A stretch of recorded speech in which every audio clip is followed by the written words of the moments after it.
자, 이제 새누리당 얘기 나눠보겠습니다. 초유의 여당 분당 사태, 보수정당의 분당 사태 생겼습니다. 자, 이제 분당, 당이 쪼개지는 건 시간 문제입니다. 자, 비박과 친박 오늘도 싸웠습니다. 당신들은 가짜 보수다. 아니다. 당신들은 그저 바람난 배우자일 뿐이다. 빨리 떠나라. 이렇게 말하면서 싸웠는데요. 자, 새누리당 분당 상황 저희가 영상으로 구성해봤습니다. 먼저 보겠습니다.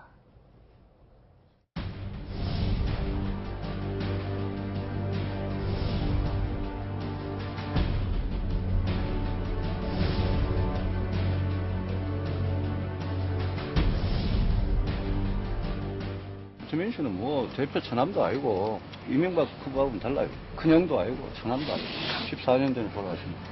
박근혜 대통령의 성공이 우리 모두의 성공입니다, 여러분. 수사가 된 것처럼 개혁의 아이콘처럼 그렇게 해서 당내 분란을 조정시키기가 문제가 있다. 그리고 와서 이제 와서 탈당의 수순을 밟으려고 하는 건지 새누리당이 어떤 뭘 가하려고 생각하는지 모르지만은 그런 식으로 정치를 하면 안 된다 이거지. 기어이 하신다면 헤이여 지시다. 이런 결정을 하게 된 것에 대해서 정말 참 가슴 아픕니다. 새누리당 안에서는 정치혁명이 불가능하다는 결론에 도달하고 저희들 자식들한테도 떳떳할 수 있는 그런 보수를 새로 시작하기 위해서 밖으로 나가겠다는 그런 결심을 했습니다.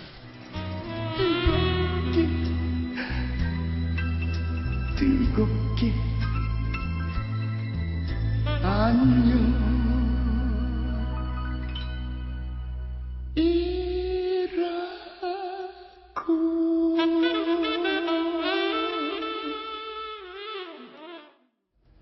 자, 고성호 기자 나오셨는데 얘기를 좀 듣고 싶어요. 일단 35명까지는 내가 새누리당 떠나겠다고 손 들은 건 그건 맞죠? 예. 숫자가 더 늘어날 수도 있는 겁니까?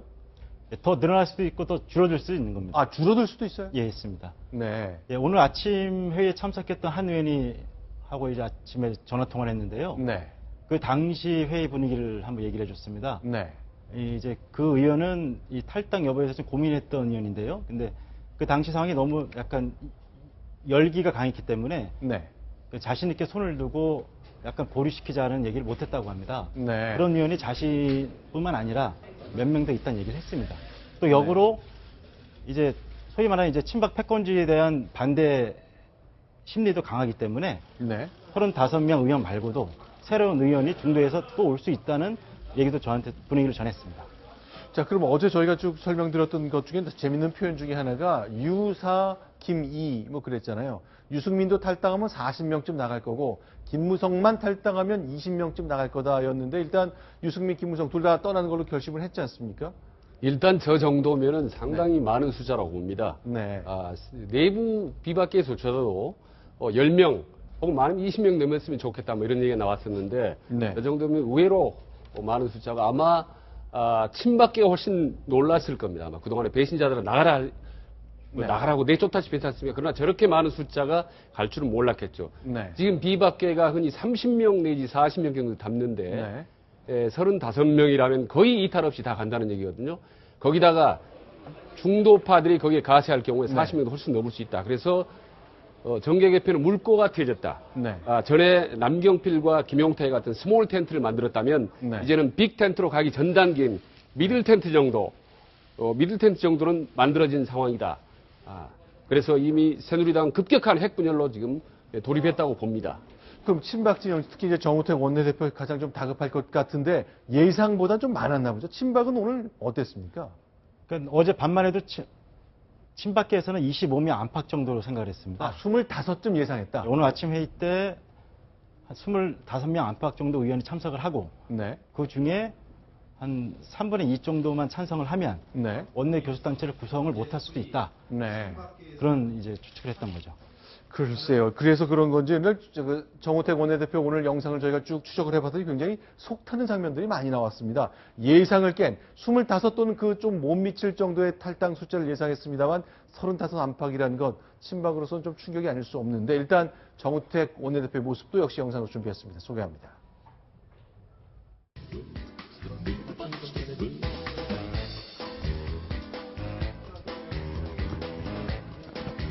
제가 좀 왔다고. 예, 지금 바로 말씀 좀 드리시고. 그럼 내가 좀 기다릴까요? 쪽전 넣으면 바로 대답은 하실까요? 빨리 좀 됐으면 좋겠다. 기회를 좀 기다려 주시기 바랍니다. 연결이 되지 않아 음성사서함으로 연결되며 아니 전화를 안 받고 소통이 안 되니까요. 오전 중이라도 시간이 되면 내가 대화를 하고 싶다 이렇게 의사 전달을 하고 전화 오기를 기다린다 했는데 아직까지 전화가 안 온다. 정우택 원내대표는 지금 사흘째 방문 찾아갔다가 만나지 못하고 돌아온 일 계속 벌어지고 있는데 일단 어떻습니까? 이제 탈당을 당장 하는 건 아니고 한 다음 주 초쯤 이렇게 예상하고 있잖아요. 그렇습니다. 27일, 28일 얘기들을 하는데 그 네. 부분에 제가 약간의 개인적인 약간 의구심이 좀 드는 거죠. 왜냐하면 탈당의 명분은 지금 쌓일 만큼 쌓였습니다. 네. 무슨 명분이 필요하겠습니까?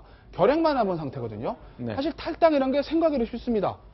인터넷 들어가서 홈페이지에서 탈당계 다운받아서 딱 팩스로 보내고 끝납니다. 그럼 바로 네. 탈당이거든요. 그럼 사실 오늘 35명이 저렇게 의기투합했으면 오늘 바로 탈당계 제출하고 기자회견 딱 하고 나오면 되는데 27일로 미뤘습니다. 27일은 언제죠? 다음 주 화요일입니다. 네. 그 사이에 뭐가 있죠? 주말이 있습니다. 네. 그러면서 몇 명 의원들은 뭐라고 그랬냐면 특히 유승민 의원도 이런 얘기를 했습니다. 지역에 내려가서 지역 당원들한테 얘기를 해보겠다.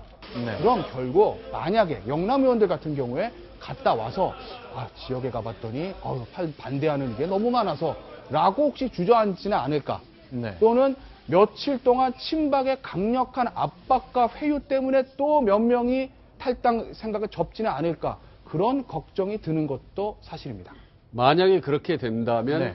아마 비박계는 두 번 죽는 그런 두 번 죽는 참혹한 아마 여론의 역풍을 세게 맞을 겁니다. 아마 그럴 가능성은 적을 것이라고 봅니다만. 자, 일단 그럼 이제 분당을 직면하게 된 친박 진영에서 가급적 그 정치적 의미를 좀 낮추고 싶을 것 같은데요. 고성호 반장, 새누리당의 이제 취재팀장을 맡고 계시니까 굉장히 궁금했습니다. 정우택 원내대표가요, 김무성, 유승민 의원 그렇게 강력한 지도자가 아니다 이렇게 얘기했죠. 특히 김무성 전 대표를 겨냥해서 이 사람은 측근들에 의해서 둥둥 떠가는 그런 위치에 있다고 얘기를 했습니다. 이게 왜 이런 얘기가 나온 거죠? 그러니까 제가 2008년도부터 한나라당 출입할 때부터 김무성 전 대표를 계속 취재를 해봤는데요. 네. 이 정우택 원내대표가 표현한 네. 것처럼 이 둥둥 떠다니는 네. 그런 리더십을 가진 그런 약간 나약한 네. 리더십을 가진 지도자는 아닙니다. 네. 그러니까 소위 말하는 측근들이 좀 여럿이 있는데요. 네. 예를 들어서 뭐 김성태 의원, 김학용 네. 의원, 홍문표 의원, 강석호 의원 등이 네. 이 주변에 있는 소위 말하는 측근 의원들입니다. 네. 하지만 이 측근 의원들이 얘기를 많이 경청하고 회의를 하지만 네. 결정이나 결단을 내릴 때는 단호하게 네. 김 전 대표가 내리는 스타일입니다. 근데 이제 그 이른바 이제 그 언론에서 쭉 표현했던 것 중에 하나가 김무성 대표가 제일 싫어하는 거라면 아마 30시간의 법칙인가요? 그러니까 뭐 중대한 결정한다면 30시간 안 돼서 꼭 처리하더라. 이것 때문에 이렇게 얘기하는 건지 모르겠습니다만 어쨌건 곁에서 지켜본 김무성 대표 그렇지 않은 측면이 많다 이렇게 설명 주셨네요. 그러니까 아마 그 김무성 대표의 그런 성격 스타일을 네. 좀 지적을 한 것 같은데 우선 정우택 대표가 되게 김무성 대표가 되게 미웠는 모양이다 하는 생각이 듭니다. 네. 그런데 원래 스타일 자체가 김무성 전 대표가 이렇게 나를 따르라 하고 진두지휘하는 그런 나폴레옹 스타일이 아닙니다. 네. 원래 체격은 크지만 좀 진중하게 고민하고 이제를 생각하고 그렇게 이제 최종적으로 판단하는 그런 스타일이기 때문에 네. 이게 지금 이 시점에서 아주 밉게 보였겠죠. 네. 자, 일단 김무성 대표가 직접 카메라 앞에 섰습니다. 나는 석고 대죄한다면서 이 얘기를 꺼내놨는데요. 과연 김무성이 주도하는 그 탈당과 분당의 흐름, 과연 어떤 결기가 있는지 직접 그 육성을 들어보겠습니다.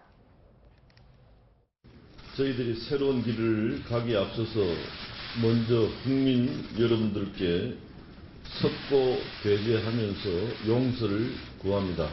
지난 2012년 박근혜 정부의 탄생을 위해서 온몸을 바쳐서 뛰었습니다. 그러나 박근혜 대통령의 불통 정치는 헌법 유린으로 이어지면서 탄핵이라는 국가적 불행을 초래케 했습니다. 저희들은 이러한 상황을 목숨을 걸며 싸우면서 막아야 했었습니다마는 저희들의 노력이 부족했다는 점을 인정합니다. 자, 저런 결과를 보였습니다. 고성훈 기자, 계속 취재할 때 궁금했던 것이 있습니다. 이제 대통령 선거 어쩌면 6개월밖에 안 남았을 수도 있거든요. 그 가능성 뭐 적지 않습니다. 그런데 가급적 이렇게 여권, 보수 정당의 분열보다는 어떻게 그냥 끌어안고 가는 것, 그런 게 좀 낫지 않겠나 싶은 생각도 있는데, 직접 취재할 때 만나본 친박 비박 의원들은 정말로 이제 상종도 못할 그런 관계가 돼버린 겁니까? 예, 사실 현실적으로 그렇습니다. 이제 최근에도 의총을 많이 했는데요. 네. 어느 한 중립성의 의원이 어제 저하고 좀 따로 만났는데요. 네. 그 자리에서 의총을 하면 할수록 더 사이가 안 좋아진다는 겁니다. 아, 의총을 하면 할수록 사이가 안 좋아진다. 더 대립만 더 강해지고요. 그래서 네. 이제 더 이상 같이 있기는 힘들다. 네. 그런 이제 표현을 썼습니다. 그러니까 감정이 상할 대로 상한 거죠. 실제로 그러면 이 친박 의원들끼리 모였을 때, 비박 의원들끼리 모였을 때 그냥 인간적인 감정까지 상한 그런 단계까지 갔다는 얘기입니까? 네, 정치적 생각이나 앞으로의 노선이나 이런 게 문제가 아니라. 그러니까 보수에 대한 노선이 문제가 아니라요. 네. 사람에 대한 이제 문제가 된 겁니다. 친박과 네. 비박과의 계파 갈등. 그게 고착화가 되면서 그렇게 된 거죠. 근데 왜 그러냐면요. 네. 이게 원래 친박과 비박이라는 서로 전선이 처음부터 달랐더라면 별 문제는 네. 없는데 다 함께 처음에는 친박이었지 않습니까? 네. 같은 가족이었습니다. 네. 어깨동무로 함께 가다가 결별하면 훨씬 더 그 감정의 앙금이 세거든요. 네. 예, 그 감정의 앙금이 지금까지 남아있고 이제는 길이 완전히 달라졌기 때문에 훨씬 앞으로 그 두 양측의 앙금은 점점 더 멀어질 거라고 봅니다. 그럼 저 장면은 도대체 어떻게 설명해야 되는 겁니까? 연극입니까? 아니면 정말 저 때만큼은 진실이었을까요? 어떻게 봐야 됩니까? 저렇게 그냥 작년도 아니죠. 올 4월달, 3월달 총선 앞두고 자, 더 이상 친박과 비박 개판 없다. 이렇게 선언했습니다. 말로만 한 거였죠. 우리가 지금 알게 된 것. 그리고 막 보이는 데 앞에서 부둥켜 안고 그랬잖아요. 속된 말로 이 보수, 새누리당도 뭐 예전에 한나라당도 마찬가지고 신한국당도 그렇고 이 보수 정당이라는 것이 어떤 진보 정당처럼 이념이나 가치를 중심으로 모인 정당 아닙니다. 솔직히 네. 말씀하면 이해관계를 위주로 뭉친 정당인데 네. 그 이해관계 중심에 보수가 있지 않았습니까? 이명박 대통령이 있었고 네. 이해창 총재가 있었고 김영삼 대통령이 있었고 박근혜 대통령이 있었습니다. 네. 그 이해관계, 본인에게 이의를 주고 해를 주지 않는 그 보수를 중심으로 이해관계를 뭉친 집단인데 그 보수가 무너져 버렸습니다. 그러니까 공유할 수 있는 이해관계가 없어진 거 아니겠습니까? 네. 그러니 당연히 지금 저렇게 제가 이렇게 가는 거죠. 네.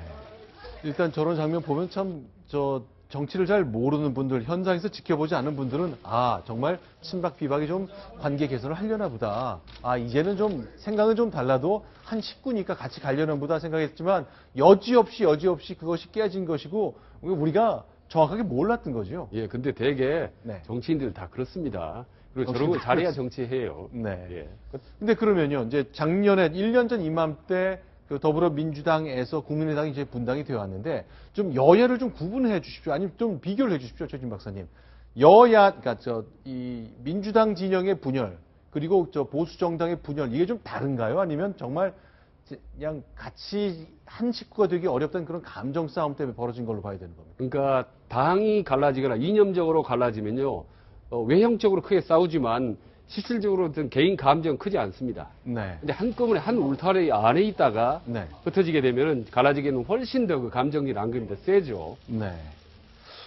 네. 또 하나는 앞서 고성호 기자께서 말씀하셨듯이 이것이 이념의 문제가 사람 간의 인간관계 문제라고 말씀하시지 않았습니까? 네. 그 단적인 예를 알 수 있는 것이 지금 뭐 비박의 툭톱이 김무성 전 대표하고 유승민 전 원내대표인데 친박계 핵심들 사이에서 이 두 사람에 대한 어떤 선호도가 갈린다는 거죠. 예를 들어서 유승민 전 원내대표 같은 경우에는 네. 누군지 제가 실명은 안 밝히겠습니다. A 의원은 유승민 전 대표에서 강한 비토를 하고 있는데 친박 핵심 중에서요. 네. B 의원은 괜찮다는 겁니다. 네. 그럼 반대로 김무성 대표에 대해서는 또 B 의원은 나는 좋은데 라고 하는데 A 의원은 비토한다는 겁니다. 네. 만약 이것이 이념으로 뭉친 이념의 문제라면 친박 핵심이 전부 다 김무성 전 대표나 유승민 전 원내대표부터 비토를 해야 되는데 어떤 사람은 선호하고 싫어하고 어떤 사람은 바뀌거든요. 네. 그랬단 얘기는 어떤 개인적인 이해관계라든지 뿌리 깊이 있었던 어떤 개인적인 인간관계상의 충돌 이런 것들이 밑바탕이 됐다는 것을 뭐 단적으로 알 수 있는 예가 아닌가 싶습니다. 알겠습니다. 일단 이제 분당 결정이 났고 실제로 27일 탈당을 본격적으로 하면 신당 창당해야 되는 거잖아요. 결국 당의 재산 문제 이런 게 나왔습니다만 정부에서 받는 보조금만큼은 이제 새로 생기는 건데 저희가 좀 숫자를 좀 비교해 봤거든요. 그 4개 정당의 정당 보조금 얘기를 했었는데 고성우 기자 좀 정리 좀 해 주십시오. 여기 내년 1분기 2월에 받는 경상 보조금을 이제 해놓은 건데요. 내년 1, 2, 3월을 위한 1, 4분기 보조금이네요. 예, 그걸 이제 2월 15일 날 지급을 합니다. 네. 상관에서요. 이제 보면 이제 새누리당 91명 그죠? 이게 요 얘기는 이제 37명이 나갔을 경우에 네, 그걸 이제 거죠. 가정을 했을 때죠. 요게 좀 잔대기. 그러니까 요게 보시면 네. 제일 여기 재밌는 포인트는요. 네. 의석수대로 이제 재산이 많은데 네. 보존을 많이 가져가는데 네. 새누리당, 비박신당과 국민의당이 너무 좀 차이가 많이 나죠. 네, 이제 똑같이 의석수가 38이라고 가정을 했을 때 그 정도 규모의 비박신당이 생긴다고 했을 때 액수가 좀 21억과 16억으로 차이가 있네요. 이건 간단히 말씀드리면 국민의당은 이번 총선을 치렀습니다. 네. 그러니까 국민의당을 선택을 하는 이제 득표수가 나오는 거죠. 네. 근데 비박신당은 분당을 했기 때문에 총선을 치르지 않았습니다. 네. 그러니까 경상 보조금, 그러니까 22.5%를 총선 득표율로 나눠서 보조금을 주거든요. 네. 그 돈을 받지 못하는 겁니다. 비박신당이요. 그래서 이런 5억 원 정도의 감소가 되는, 이게 차이가 나는, 게 되는 겁니다. 그러니까 보면은 뭐 정당 간의 돈의 문제도 상당히 평준화됐네요. 네. 과거 여야 같은 경우는 뭐 2배, 많으면 3배, 4배 이상 차이가 나는데 네. 그 정도면요 아주 평준화가 많이 됐습니다. 그러니까 앞으로 정치하고 대선 국면에서 정당의 돈이 많아서 혹은 적어서 어렵겠다라는 말은 더 이상 통하지 않을 것 같습니다. 자, 그러면요. 이건 이제 많은 사람들이 이렇게 생각하죠. 이렇게 일단 4당 체제로 갔지만 대통령 선거가 내년에 뭐 여름에 치러지건 언제 치러지건 대선 앞두고 좀 뭉칠 것 같다. 손잡고 연대할 것 같다라는 얘기를 하는데 그런 가능성 상상을 해도 되겠습니까? 어떨까요? 그러니까 새누리당 내에 있는 친박계는 이런 생각을 합니다. 비박신당이 분당에서 비박신당에 갔을 경우에 네. 그래서 갔을 경우에 이제 결국엔 반기문 유엔 사무총장이 누구를 선택하느냐? 네. 그러니까 친박계는 자신들을 선택할 거라고 생각하지 않고 있습니다. 현재로서는요. 아, 친박계는 거의 이제 반기문이 우리 쪽에 올 가능성 없다고 믿고 있게 됐다 이 얘기네요. 예, 그렇게 좀 가능성이 낮다라고 판단하고 있고 결국엔 비박신당으로 갔을 경우에 네. 결국엔 친박, 그러니까 새누리당이라는 고정 지지층이 있지 않습니까? 네. 자체적으로 한 10 내지 15%요. 15% 안팎 정도로 생각하고 있습니다. 결국에는 반기문 입장에서는 이 대선에서 승리하기 위해서는 새누리당도 끌어안는 연합을 하는 형태로 갈 수밖에 없다. 이렇게 지금 예상을 하고 있는 겁니다. 네. 일단 안철수, 문재인 다시 연대할 수 있을까요? 그리고 반기문과 새누리당 친박 진영의 그 누구, 글쎄 일단 대선 후보가 좀 유력한 사람이 부각된 이후에라야 좀 설명이 될 것 같은데 어쨌건 35명 안팎의 의원이 분당 결심했다는 것까지 좀 정리를 한 것으로 오늘의 새누리당 소식을 좀 가름해야 될 것 같습니다. 이번에는 정치 얘기 조금 더 보겠습니다. 뉴욕에서 들어올려온 소식입니다. 순위 확인합니다.